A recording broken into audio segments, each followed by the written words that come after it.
അന്താരാഷ്ട്ര ബഹിരാകാശ നിലയത്തിലേക്കുള്ള തന്റെ യാത്രാനുഭവം പങ്കുവച്ച് ഇന്ത്യൻ വ്യോമസേന ഗ്രൂപ്പ് ക്യാപ്റ്റൻ ശുഭാൻഷു ശുക്ല. കേന്ദ്രമന്ത്രി Jitendra Singh, ISRO chairman V Narayanan, Gaganyaan സംഘത്തിന്റെ ഭാഗമായ group captain Prashant B Nair എന്നിവർക്കൊപ്പം നടത്തിയ വാർത്താസമ്മേളനത്തിലായിരുന്നു അദ്ദേഹം ഇക്കാര്യം പറഞ്ഞത്. ഗഗൻയാൻ പരീക്ഷണ ദൗത്യം ഈ ഡിസംബറിൽ ആരംഭിക്കുമെന്നും ISRO മേധാവി വി നാരായണൻ അറിയിച്ചു.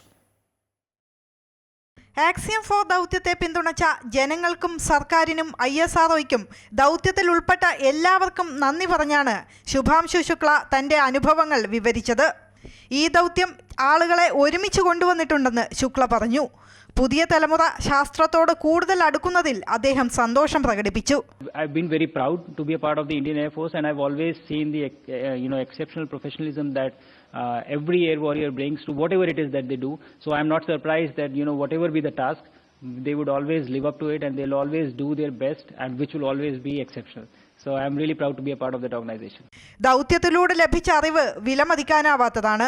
നമ്മുടെ സ്വന്തം ദൗത്യങ്ങളായ ഗഗൻയാനും ഭാരതീയ അന്തരീക്ഷ സ്റ്റേഷനും ഈ അനുഭവങ്ങൾ പ്രയോജനം ചെയ്യുമെന്നും ശുഭാംശു പറഞ്ഞു. And I think all of this information that I have been able to collect in the past 1 year is going to be extremely useful for us for our own mission, the Gaganyaan and the Bharatiya Antariksh Station.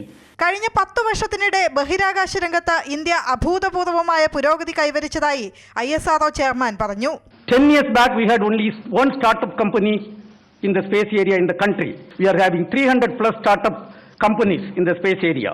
ഇത് ചെറിയൊരു നേട്ടമല്ലെന്നും നമ്മുടെ സമയം വന്നിരിക്കുന്നുവെന്നും മലയാളിയും axiom 4 ദൗത്യത്തിന്റെ backup പൈലറ്റുമായ Prashant Balakrishnan പറഞ്ഞു. When you see Bharat from top above, it's really beautiful. There's a reason why this ancient land has been providing guidance to the entire world since a long time. നേരത്തെ ശുഭാംശു ശുക്ല പ്രതിരോധ മന്ത്രി രാജ്നാഥ് സിംഗുമായി കൂടിക്കാഴ്ച നടത്തി. News desk, Amrita news.